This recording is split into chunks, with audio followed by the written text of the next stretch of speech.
مشکل تھے راستے آسان ہو گئے، مشکل تھے راستے آسان ہو گئے، دشمن بھی دیکھ کر یہ حیران ہو گئے، رکھا جب میرے مصطفیٰ نے دنیا میں قدم، رکھا جب میرے مصطفیٰ نے دنیا میں قدم، پتھر بھی کلمہ پڑھ کر مسلمان ہو گئے۔ سبحان اللہ۔ میرے نہایت واجب الاحترام معزز سامعین، آج کے جمعۃ المبارک کے اندر جو موضوع ہے وہ پچھلے جمعۃ المبارک میں بیان کر دیا گیا، بتا دیا گیا تھا۔ پچھلے جمعۃ المبارک میں حضور نبی کریم صلی اللہ علیہ وسلم کی ولادت و سعادت کے حوالے سے چند معروضات آپ حضرات کی خدمت میں بیان فرمائی تھی، اور یہ بتایا تھا کہ آئندہ جمعۃ المبارک میں حضور نبی کریم صلی اللہ علیہ وسلم کی ولادت کے مقاصد کو بیان کیا جائے گا۔ جیسا کہ آپ جانتے ہیں یہ دنیا کا بھی قانون ہے، کوئی چیز بھی بے مقصد نہیں بنائی جاتی، کوئی چیز بھی دنیا میں بے مقصد نہیں بنائی جاتی۔ پھر اگر بات کی جائے جملہ انبیاء کے سلطان اور سردار کی، تو کیا جملہ انبیاء کے سلطان اور سردار بے مقصد دنیا میں آئے؟ ایسا ہرگز نہیں۔ اللہ رب العالمین نے آپ صلی اللہ علیہ وسلم کو چند مقاصد عطا فرمائے، پھر دنیا میں مبعوث فرمایا۔ تو آج کا جو جمعہ ہے، آج کی جو محفل ہے، آج کا جو بیان ہے، وہ حضور نبی کریم صلی اللہ علیہ وسلم کی ولادت کے مقاصد ہیں، اور ولادت کے مقاصد ہم قرآن کریم میں سے دیکھیں گے کہ اللہ نے حضور کی ولادت کیوں فرمائی، اللہ نے حضور کو دنیا میں کیوں بھیجا، آخر کون سی وجہ ہے، کون سے کام ہیں۔ تو ہم قرآن کریم فرقان حمید سے پوچھتے ہیں کہ اے قرآن ہمیں تو ہی بتا، ہمیں تو ہی دکھا، ہمیں تو ہی سمجھا کہ آخر حضور کی ولادت کے مقاصد کیا ہیں۔ اللہ رب العالمین نے جتنے بھی جملہ انبیاء کو مبعوث فرمایا، ان تمام انبیاء کو کوئی نہ کوئی مقاصد، کوئی نہ کوئی مقصد، کوئی نہ کوئی کام دیا، پھر دنیا میں بھیجا۔ اگر بات کی جائے حضور نبی کریم صلی اللہ علیہ وسلم کی، تو حضور نبی کریم صلی اللہ علیہ وسلم کے جو مقاصد جو قرآن کریم کی آیات ہمیں بتاتی ہیں، وقت مختصر ہوتا ہے تو میں مختصر گفتگو آپ حضرات کی خدمت میں کرتا ہوں۔ آج کی اس محفل میں تین پہلو ہیں، تین مقاصد ہیں جو میں نے آپ کے سامنے بیان کرنے ہیں۔ نمبر ایک، حضور نبی کریم صلی اللہ علیہ وسلم دنیا میں جس مقصد کے لیے آئے، وہ پہلا مقصد اللہ رب العالمین کی وحدانیت ہے۔ اللہ رب العالمین کی وحدانیت کا اقرار اور اعلان ہے، لوگوں کو اللہ کی وحدانیت سے آشنا کروانا ہے۔ حضور کا دنیا میں آنے کا جو دوسرا مقصد ہے وہ یہ ہے جو قرآن ہمیں بتاتا ہے کہ لوگوں کو خوشخبری سنانی ہے یا ڈرانا ہے۔ اور نمبر تین میں جو تیسرا مقصد ہے حضور کا دنیا میں آنے کا، جو قرآن کریم کی آیات ہمیں بتلاتی ہیں، وہ یہ ہے کہ اللہ رب العالمین کے ایک بنائے ہوئے نظام میں حضور نبی کریم صلی اللہ علیہ وسلم جب دنیا میں تشریف لائیں، دنیا میں تشریف لانے کے بعد اپنی اس بچھائی ہوئی کائنات میں آ کر اللہ رب العالمین کی کتاب و شریعت، اسلام و مذہب، سنت اور سنت کا جو طریقہ کار ہے وہ لوگوں کو سمجھانا اور سکھانا ہے۔ میں نے آپ حضرات کی خدمت میں حضور کی ولادت کے تین مقاصد اجمالی طور پر پیش کر دیے ہیں۔ نمبر ایک، اللہ کی وحدانیت کو بیان کرنا۔ حضور کا جو دوسرا مقصد دنیا میں آنے کا وہ ہے خوشخبری اور ڈر سنانا۔ نمبر تین پہ ہے کتاب و سنت کی تعلیم دینا۔ اجمالی خاکہ آپ کے سامنے ہے، تفصیلات اپنے اپنے وقت میں۔ اب ہم چلتے ہیں اپنے موضوع کی طرف۔ سب سے پہلا جو پوائنٹ ہے وہ میں نے آپ حضرات کی خدمت میں عرض کیا کہ حضور نبی کریم صلی اللہ علیہ وسلم کا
اسماعیل جاؤ اور یہ زمین پہ جا کر میری وحدانیت کے ڈنکے بجا دو، اللہ مجھے بھی کلمہ تو عطا فرما دیجئے۔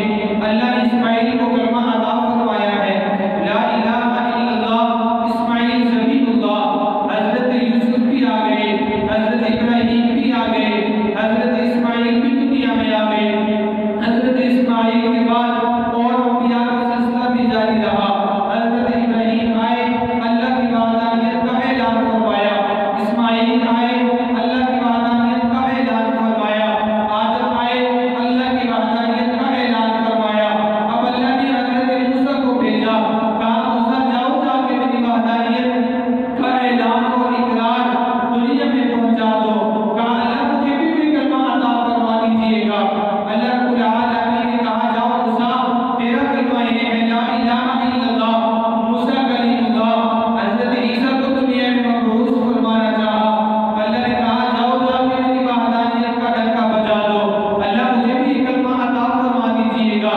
اللہ رب العالمین نے کہا عیسیٰ جاؤ اس کلمے کی تبلیغ کرو، لا الہ الا اللہ، عیسیٰ روح اللہ۔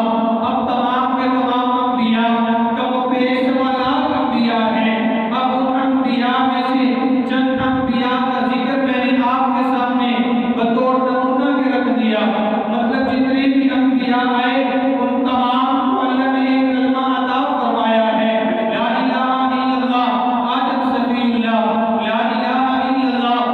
ابراہیم خلیل اللہ، لا الہ الا اللہ۔ اسماعیل ذبیح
اللہ کی وحدانیت کو بیان کرنا ہے، اللہ کی وحدانیت کو بیان کرنا ہے اور اللہ کی وحدانیت کا اقرار کرنا ہے۔ تو حضور بے مقصد نہیں آئے، حضور بھی اسی مقصد کو لے کر آئے۔ اب چلتے ہیں حضور نبی کریم صلی اللہ علیہ وسلم کے دوسرے مقصد کی طرف۔ اگر دوسرے مقصد میں جائیں، قرآن کریم پارہ نمبر 22 سورۃ الاحزاب کی آیت نمبر 45 اور 46 ہمیں بتاتی ہے کہ حضور کی ولادت کا مقصد کیا ہے۔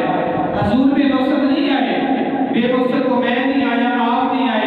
پھر جملہ انبیاء کے سلطان، کیا کہنے جملہ انبیاء کے سلطان کے؟ قرآن سے پوچھیں، قرآن اٹھائیں، قرآن پاک کھولیں، پارہ نمبر 22 کھولیں، سورۃ الاحزاب کھولیں، آیت نمبر 45 اور 46 کھولیں اور پوچھیں حضور کیوں آئے؟ پوچھتے ہیں قرآن سے۔ قرآن کریم کہتا ہے یا ایھا النبی انا ارسلناک شاہدا مبشرا نذیرا۔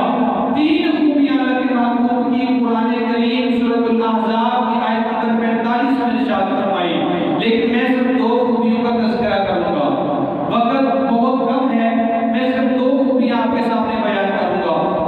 وہ کون کون سی؟ اللہ نے تین خوبیوں کا ذکر فرمایا، یا ایھا النبی انا ارسلناک شاہدا ومبشرا ونذیرا۔ دو خوبیاں آپ کے سامنے رکھتا ہوں۔ اللہ رب العالمین فرماتے ہیں ہم نے آپ کو، مطلب کہ حضور کو، ہم نے آپ کو خوشخبری سنانے والا بنا کر بھیجا، ہم نے آپ کو ڈرانے والا بنا کر بھیجا۔ سوال ہی پیدا ہوتا ہے ڈرانے والا کس کے لیے، خوشخبری سنانے والا کس کے لیے؟ تو اس کی تشریحات موجود ہیں۔ اگر آپ احباب میں سے قرآن کریم کا کوئی بندہ ذوق رکھتا ہو، وہ قرآن کریم کو ترجمہ کے ساتھ پڑھتا ہو، اس نے پارہ نمبر 22 پڑھا ہو، سورۃ الاحزاب کی آیت نمبر 45 اور 46 کی تفسیر پڑھی ہو، تو اکابر نے کیا لکھا ہے؟ فرماتے ہیں یہ جو دو خوبیاں ہیں، ڈرانے والا بنا کر بھیجا، خوشخبری سنانے والا بنا کر بھیجا، ان کی تفصیلات میں کیا ارشاد فرماتے ہیں؟ فرماتے ہیں ڈرانے والا اللہ کے نبی کو بنا کر بھیجا گیا ان لوگوں کے لیے، اور کس سے ڈرانے کے لیے؟ فرماتے ہیں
ولادت بے مقصد نہیں با مقصد ہے۔ کوئی چیز ہم دیکھتے ہیں، دنیا کی کوئی چیز دیکھ لیں، کوئی دنیاوی چیز دیکھ لیں، ہر چیز کا ایک مقصد نظر آئے گا، ہر چیز کا ایک مقصد ہے، ہر چیز کا ایک مقصد ہے۔ تو پھر یہ کیسے ہو سکتا ہے حضور کی ولادت بے مقصد ہو؟ یہ کیسے ہو سکتا ہے؟ قرآن کریم کا مطالعہ کریں، قرآن کریم کا مطالعہ ہمیں بتاتا ہے حضور کی زندگی، حضور کی ولادت مقصود نہیں، مطلب ایک مقصود ہے۔ اگر حضور کی ولادت مقصود ہوتی تو اللہ رب العالمین کا یہ قاعدہ اور قانون ہے، جس چیز کا مقصد پورا ہو جائے اللہ اسے اٹھا لیتے ہیں، جس چیز کا مقصد پورا ہو جائے اللہ اسے اٹھا لیتے ہیں۔ اگر حضور کی ولادت مقصود ہوتی، اگر حضور کی ولادت مقصود ہوتی تو ولادت کے بعد بچپن تک کا وقت اللہ رب العالمین اپنے محبوب کو کبھی نہ دیتے۔ اگر ولادت مقصود ہوتی، بچپن سے لے کر لڑکپن تک کا وقت اپنے محبوب کو کبھی نہ دیتے۔ اگر ولادت مقصود ہوتی، لڑکپن سے لے کر نبوت اور نبوت سے لے کر ہجرت اور ہجرت سے لے کر آپ کے رحلت تک کا وقت اللہ اپنے محبوب کو کبھی نہ دیتے۔ سوال یہ پیدا ہوتا ہے مقصد کیا تھا؟ قرآن کریم کے اندر اللہ رب العالمین نے اپنے محبوب کی بعثت، اپنے محبوب کی ولادت، اپنے محبوب کی رسالت کے جو مقاصد بیان فرمائے وہ بے شمار نظر آتے ہیں، لیکن میں نے ابھی تک آپ حضرات کی خدمت میں 3 آیات تلاوت کی۔ نمبر 1، ربنا وابعث فیہم رسولا منہم یتلو علیہم آیاتک ویعلمہم الکتاب والحکمت ویزکیہم۔ اس آیت کے اندر حضرت نے 3 مقاصد بیان فرمائے۔ نمبر 2 پہ دوسری آیت مبارکہ پارہ نمبر 22 سورۃ الاحزاب آیت نمبر 45، یا ایھا النبی انا ارسلناک شاہدا ومبشرا ونذیرا۔ اس آیت کے اندر پھر 3 مقاصد بیان فرمائے۔ اب میں اس سے آگے چلتے ہیں۔ اللہ رب العالمین کے محبوب پیغمبر کی ولادت کا تیسرا مقصد کیا تھا؟ تیسرا مقصد تھا وَدَاعِيًا إِلَى اللَّهِ بِإِذْنِهِ وَسِرَاجًا مُنِيرًا۔ یہ قرآن بتاتا ہے، قرآن کہتا ہے اللہ رب العالمین نے اپنے محبوب کو داعی بنا کر بھیجا۔ داعی کسے کہتے ہیں؟ ہر اس انسان کو داعی کہتے ہیں جو انسان لوگوں کو اللہ کی طرف بلائے۔ اب ہر انسان داعی کہلاتا ہے جو یہ کام کرتا ہے۔ اب یہاں پھر ایک سوال ہوتا ہے، کیا عام انسان جو لوگوں کو اللہ کی طرف متوجہ کرتا ہے، اللہ کی طرف بلاتا ہے وہ، اور حضور نبی کریم صلی اللہ علیہ وسلم، کیونکہ حضور کے لیے جو لفظ استعمال کیا وہ ہے وَدَاعِيًا، لفظ داعی استعمال کیا۔ سوال یہ پیدا ہوتا ہے یہ داعی جو کہ حضور نبی کریم صلی اللہ علیہ وسلم کی ذات ہے اور یہ داعی جو ایک کوئی عام انسان ہے، یہ دونوں برابر ہیں؟ کیا یہ دونوں برابر ہیں؟ یہ بھی کوئی کام کرتا ہے، یہ بھی کوئی کام کرتا ہے؟ تو اس کا جواب سماعت فرمائیں، ایسا ہرگز نہیں ہے۔ ایک ہے عام انسان، ایک ہے حضور نبی کریم صلی اللہ علیہ وسلم کی ذات گرامی۔ دونوں ہی اللہ کی طرف بلاتے ہیں، لیکن دونوں میں فرق ہے، بہت بڑا فرق ہے، اور وہ یہ کہ اللہ رب العالمین نے اسی آیت مبارکہ میں ایک اور لفظ بھی استعمال کیا ہے، وَدَاعِيًا إِلَى اللَّهِ بِإِذْنِهِ۔ لفظ بِإِذْنِهِ خاصاً حضور کے لیے استعمال کیا گیا ہے۔ لفظ بِإِذْنِهِ سے مراد بھی حضور کی ذات ہے، اور اگلا آخری لفظ وَسِرَاجًا مُنِيرًا، ہم نے آپ کو روشن چراغ بنا کر بھیجا ہے۔ داعی بھی ایسا جس کو اللہ خود روشن چراغ بتا رہے ہیں کہ ہم نے اس کو روشن چراغ بنا کر بھیجا ہے۔ میں نے آپ حضرات کی خدمت میں حضور نبی کریم صلی اللہ علیہ وسلم کی ولادت کے 3 مقاصد بیان کیے۔ مختصر اجمالی خطہ آپ حضرات کی خدمت میں عرض کر دیتا ہوں۔ جو پہلا مقصد قرآن کریم سے ہمیں نظر آتا ہے وہ یہ کہ آپ کی ولادت کا سعادت کا مقصد یہ تھا اللہ کی وحدانیت کا اعلان اور اقرار کرنا۔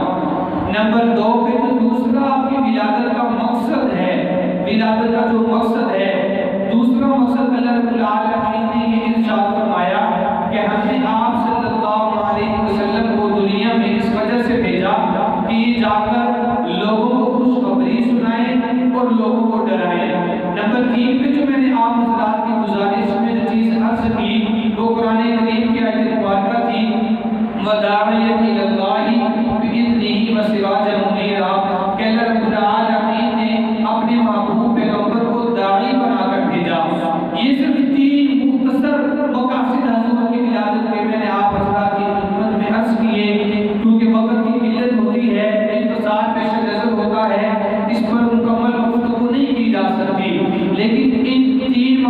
بعد سے 4 آیات انہوں نے تلاوت کی، اگر ان 4 آیات کو ہی دیکھ لیا جائے تو آپ کی بعثت کے 3 نہیں 8 مقاصد سامنے آتے ہیں۔ پھر ابھی تو پورے کا پورا قرآن کریم باقی ہے۔ اگر پورے کے پورے قرآن کریم میں حضور کی ولادت کے مقاصد کو دیکھنا چاہیں تو آپ اندازہ لگائیں کہ کتنے مقاصد ہوں گے حضور کی ولادت کے۔ تو ہمیں حضور نبی کریم صلی اللہ علیہ وسلم کی ولادت کے بعد سیرت کو پڑھنا چاہیے، کیونکہ جو ولادت ہے وہ ولادت جو میرے اور آپ کے محبوب کی ہے، جس شان سے ہمارے محبوب آئے بتائیں کون آ سکتا ہے؟ جس شان سے ہمارے محبوب دنیا میں آئے کوئی آ سکتا ہے دنیا میں؟ کوئی نہیں آ سکتا۔ تو جب ولادت اس طرح ہماری ہو نہیں سکتی، جب ولادت ہماری اس طرح ہو نہیں سکتی تو ہم ولادت کو اپنا نہیں سکتے، ہم ولادت کو